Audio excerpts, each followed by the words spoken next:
La première fois que j'ai remarqué que mon demi-frère Mathis était différent, c'était par un après-midi d'été humide, de ces après-midi où l'air colle à la peau comme du miel. J'étais affalée sur le canapé du salon, feuilletant un magazine que je ne lisais pas vraiment, lorsqu'il a fait irruption, le visage crispé par la frustration. Ses larges épaules s'affaissèrent, tandis qu'il jetait son sac de sport par terre en marmonnant quelque chose dans sa barbe. Je n'ai pas saisi ses mots, mais la lourdeur de sa voix a attiré mon attention. « Mauvaise journée ?» ai-je demandé en me redressant. Mathis m'a jeté un coup d'œil, ses yeux sombres étincelant d'une lueur que je n'arrivais pas à cerner. « On peut dire ça », a-t-il dit, puis il a disparu dans la cuisine. J'ai entendu la porte du réfrigérateur claquer, le tintement d'une canette de soda, puis le silence. Ça ne lui ressemblait pas. Mathis était habituellement bruyant. Il plaisantait, taquinait, il remplissait la maison de son énergie. Mais ces derniers temps, il était absent, silencieux, distant. Mathis et moi n'étions pas frères de sang. Ma mère avait épousé son père quand j'avais 12 ans et lui 14. Pendant des années, nous étions comme de l'eau. Je le trouvais arrogant, toujours à se pavaner avec ses amis basketteurs, affichant ce sourire prétentieux. Il me prenait sans doute pour un intello, toujours plongé dans mes livres ou à dessiner dans mon carnet. Mais avec le temps, nous avions trouvé un rythme. Les taquineries étaient devenues notre langage. Et quelque part en chemin, il a cessé d'être juste mon demi-frère. Il est devenu Mathis, quelqu'un en qui j'avais confiance, quelqu'un qui comptait. À 22 ans, j'étais rentrée de la fac pour l'été, et Mathis, 24 ans, travaillait dans une salle de sport du coin tout en réfléchissant à sa prochaine étape. Nos parents étaient partis en croisière pour un mois, nous laissant seuls pour tenir le fort. C'était censé être amusant. Soirée plat à emporter, peut-être quelques fêtes. Mais l'humeur de Mathis jetait une ombre sur tout. Je l'ai suivi dans la cuisine où il était adossé au comptoir, les yeux fixés sur la canette de soda, comme si elle contenait toutes les réponses. « D'accord, crève l'abcès », dis-je en croisant les bras. « Qu'est-ce qui te prend ? On dirait qu'on a volé tes baskets préférées. » Il a ricané, mais ce n'était pas un rire sincère. « Ce n'est rien, Héloïse. Juste, des trucs. » « Des trucs ? Tu te morfonds depuis des semaines. » « Ce n'est pas des trucs, c'est un problème. » Il m'a regardé vraiment, et j'ai lu quelque chose de cru dans ses yeux. De la gêne, peut-être, ou de la honte. « Tu ne comprendrais pas, » dit-il doucement. « C'est moi. » Il hésita, passant une main dans ses cheveux courts et bouclés. « C'est personnel, d'accord ? Vraiment personnel. » Je tirai une chaise et m'assis à la table, lui faisant signe de faire de même. « On a tout l'été, Mathis. Je ne vais nulle part. » Il ne s'assit pas. Au lieu de cela, il filait 100 pas, ses baskets grinçant sur le carrelage. Finalement, il s'arrêta et s'adossa de nouveau au comptoir. À voix basse, « C'est à propos de mon corps. Quelque chose ne va pas, et ça me perturbe. » Mon cœur fit un bond. « Est-ce que tu es malade ? Genre tu as besoin d'un médecin ? » Non, pas comme ça. Il se frotta le visage, visiblement en difficulté. C'est plutôt une question de confiance en soi. Un truc que je n'ai jamais dit à personne. Je restai silencieuse, lui laissant le temps de trouver les mots. Mathis n'était pas du genre à se confier facilement. Alors, quoi que ce soit, c'était grave. « C'est à propos de mon apparence, » dit-il finalement, d'une voix à peine plus forte qu'un murmure. « Là-bas, ce n'est pas normal. Je pense que c'est trop grand, et ça me fait flipper. Je ne peux même plus parler aux filles sans avoir l'impression qu'elles vont rire ou s'enfuir. » Je clignai des yeux, essayant de comprendre. « Tu veux dire ?» Oui, il me coupa le visage en feu. « C'est 20 centimètres, Héloïse. Ce n'est pas quelque chose que je peux ignorer. C'est... Je ne sais pas comment gérer ça. Je me sens comme un monstre. » Pendant un instant, je ne sus quoi dire. C'était un territoire inconnu, et mes pensées s'emballaient. Mais ensuite, j'ai vu la façon dont ses épaules se voûtaient, la façon dont il refusait de me regarder dans les yeux, et j'ai réalisé à quel point cela le rongeait. Mathis, ce type qui semblait toujours si sûr de lui, s'effondrait à cause de quelque chose qu'il ne pouvait pas contrôler. « Tu n'es pas un monstre, » dis-je fermement. « Tu es Mathis, le type qui peut faire un dunk au basket sans transpirer, le type qui fait rire tout le monde au dîner de famille. Ça n'y change rien. » Il secouait la tête. « Tu ne comprends pas. Ce n'est pas juste une question d'apparence. C'est ce que je ressens. Comme si j'étais trop. Tu vois ?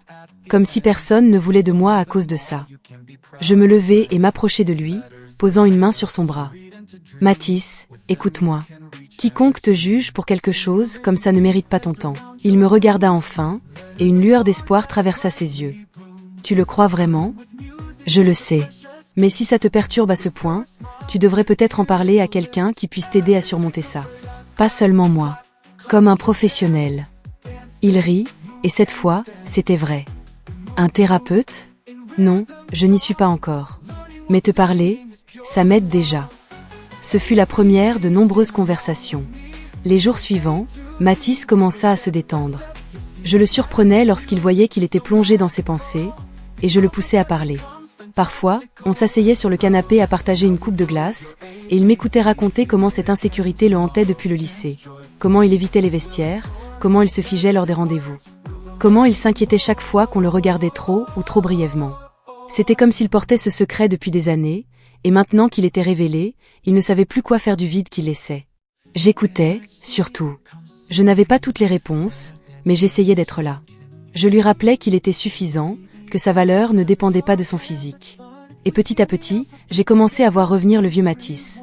Celui qui me volait mes frites et qui écoutait du vieux rap à tue-tête dans la cuisine tout en essayant de rapper. Mais il se passait autre chose aussi.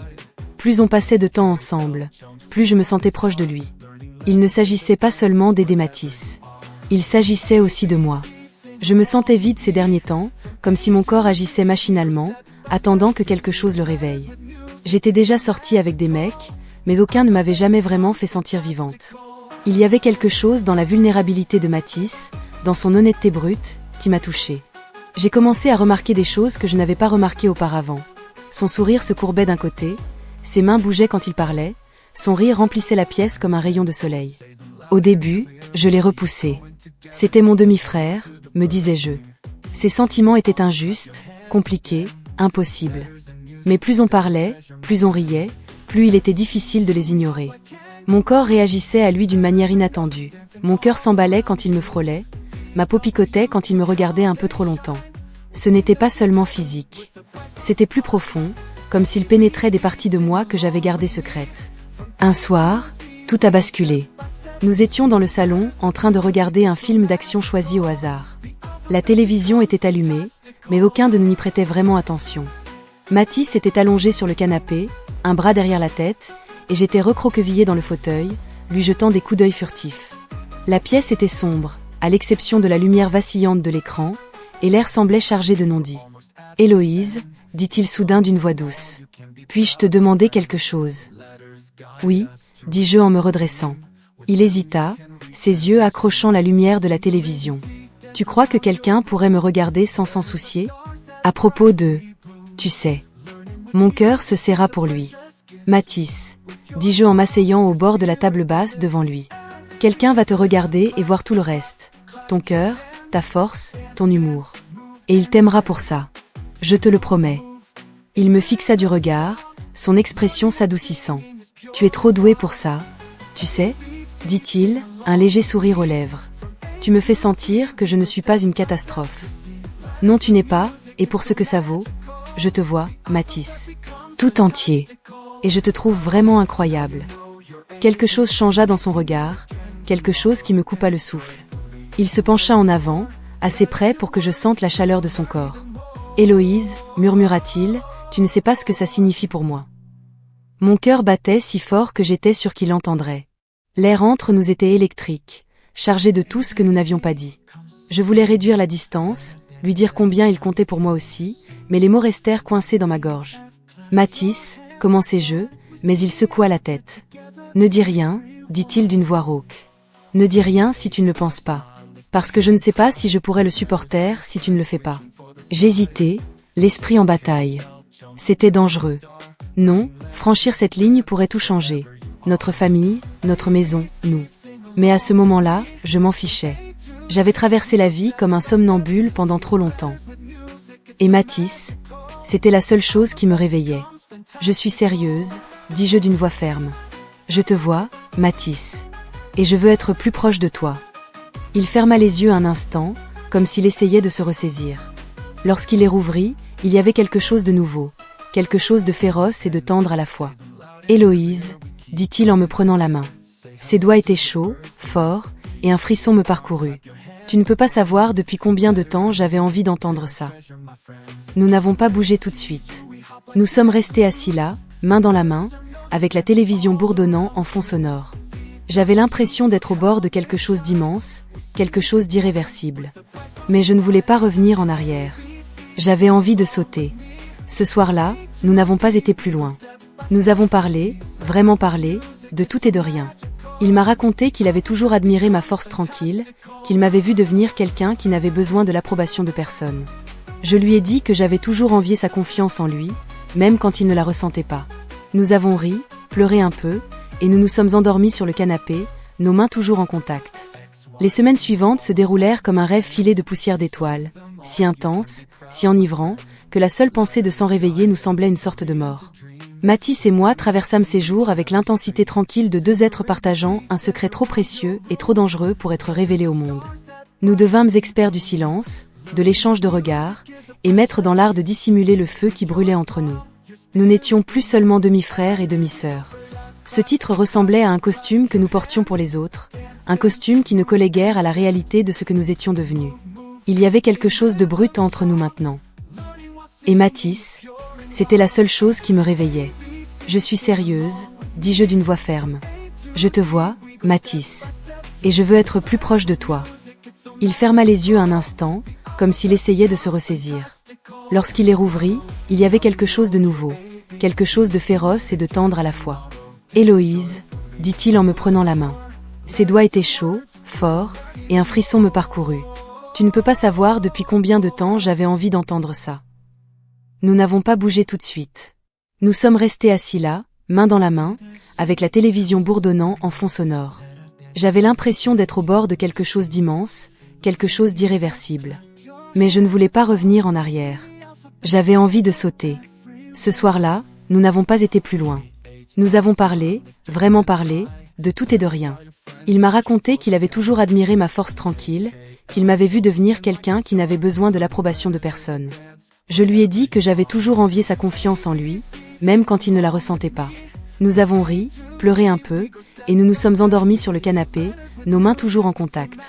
Les semaines suivantes se déroulèrent comme un rêve filé de poussière d'étoiles, si intense, si enivrant, que la seule pensée de s'en réveiller nous semblait une sorte de mort.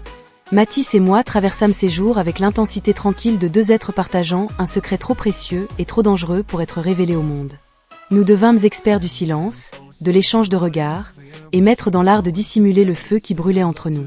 Nous n'étions plus seulement demi-frères et demi-sœurs. Ce titre ressemblait à un costume que nous portions pour les autres, un costume qui ne collait guère à la réalité de ce que nous étions devenus. Il y avait quelque chose de brut entre nous maintenant.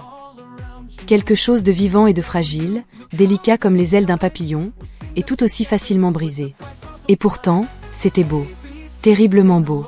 Nous vivions pour des moments volés. Un baiser dans la cuisine juste après que la dernière assiette ait été séchée, quand le monde extérieur n'existait pas. Ses lèvres avaient un goût de thé à la menthe poivrée et de danger. Chaque fois que nous nous séparions, mon cœur se serrait juste une seconde. Plus tard, une promenade dans le parc où il effleurait la mienne de sa main, puis la serrait enfin, fort et sûr de lui, comme s'il mettait l'univers au défi de nous défier. Des murmures nocturnes dans sa chambre, la porte à peine entr'ouverte au cas où. Nos mots nous enveloppaient comme une fumée chaude. Nous parlions de tout et de rien, de ses rêves, de mes peurs, de la douleur de ne pas savoir ce que l'avenir nous réservait. Parfois, nous ne parlions pas du tout. Nous existions simplement dans le même espace, enveloppés d'un silence plus intime que les mots. Oui, il y avait des contacts électriques, chargés, interdits. Mais ce n'était pas le cœur du problème. Le cœur du problème était la confiance. Sa façon de me regarder comme si je n'étais pas une énigme à résoudre ou une fille à soigner, mais quelqu'un de complet. Quelqu'un de visible. Mathis commença à marcher différemment, comme si quelque chose en lui s'était apaisé. Son sourire n'était pas seulement plus éclatant, il était plus libre. Il me dit que mes mots avaient ouvert une porte en lui, verrouillée depuis des années. Il n'était pas une erreur, dit-il. Il n'était pas brisé. Il était désiré. Il était aimé. Et moi, je m'épanouissais. Mon corps avait l'impression de se réveiller d'un long sommeil froid, comme s'il avait attendu, rien qu'attendu, que Mathis le touche. Le voit. Pas seulement avec ses yeux, mais avec son cœur. Chaque regard lui envoyait des étincelles sous ma peau. Chaque fois que ses doigts effleuraient les miens. C'était comme si je venais de me rappeler comment respirer. Mais aucun rêve ne dure éternellement. Un soir, alors que le crépuscule commençait à s'installer comme une couverture sur le ciel, mon téléphone s'illumina d'un message qui me coupa le souffle. Nos parents rentraient tôt. Sans prévenir. Sans attendre. Je fixais l'écran, les mots devenant flous tandis que ma poitrine se serrait. Mathis lut mon expression avant même que je ne parle. « Ils reviennent » murmura-t-il. « Ce soir. » Ma voix tremblait comme une feuille au vent. Nous étions assis à la table de la cuisine en silence. Le bourdonnement du réfrigérateur était le seul bruit qui nous séparait. Dehors, le ciel se fondait dans la nuit, mais à l'intérieur, on avait l'impression que le temps s'était figé. Tout ce que nous avions construit durant ces jours secrets et sacrés menaçait de disparaître en un instant. Qu'est-ce qu'on va faire ? La question était à peine audible, comme si parler trop fort allait briser le peu de calme qui nous restait. Mathis ne détourna pas le regard. Son regard se fixa sur le mien, ferme et imperturbable. Il me prit la main, chaleureuse et sûre. « Je ne sais pas, Héloïse, » dit-il d'une voix douce mais ferme, chaque mot chargé de vérité. « Mais je sais ceci, ce que je ressens pour toi, c'est réel. C'est la chose la plus réelle que j'ai jamais connue. Et je ne m'en détournerai pas. Sauf si tu me le dis. » Et à cet instant, le monde aurait pu s'écrouler autour de nous sans que je m'en soucie. Car sa main était dans la mienne, et ses mots enveloppaient mon cœur comme une promesse. Je secouai la tête, les larmes aux yeux. Je ne veux pas. Mais Mathis, c'est compliqué. Que diront les gens? Et nos parents? Nos amis? Qu'ils disent ce qu'ils veulent, dit-il avec férocité. C'est de nous qu'il s'agit, pas d'eux. Si tu es avec moi, on trouvera une solution. Ensemble. Je le regardais, le cœur gonflé d'amour, de peur et d'espoir à la fois. Je suis avec toi. Pour toujours. Nous n'avions pas toutes les réponses ce soir-là. Et je savais que le chemin à parcourir ne serait pas facile. Il y aurait des questions, des jugements, peut-être même de la douleur. Mais en regardant Mathis, sa main autour de la mienne, une chose était sûre, il en valait la peine. Nous en valions la peine. L'été s'est terminé, mais pas notre histoire. Mathis et moi, nous nous sommes aidés mutuellement à grandir, à trouver de la force là où nous ignorions l'existence. Il est devenu mon refuge, mon ancre, ma joie. Et moi, je suis devenue la sienne. Ensemble, nous étions plus que nos peurs, plus que nos doutes, plus que les règles de quiconque. Nous étions Héloïse et Mathis. Et nous étions suffisants. Ne laissez jamais les enfants seuls entre demi-frères et sœurs adolescents sans adultes référents à proximité. Même matures, car les parents ont laissé le champ libre au drame. Un corps d'homme reste un cœur d'enfant. Ne confondez pas maturité physique et émotionnelle. Abonnez-vous et partagez cette histoire avec vos proches.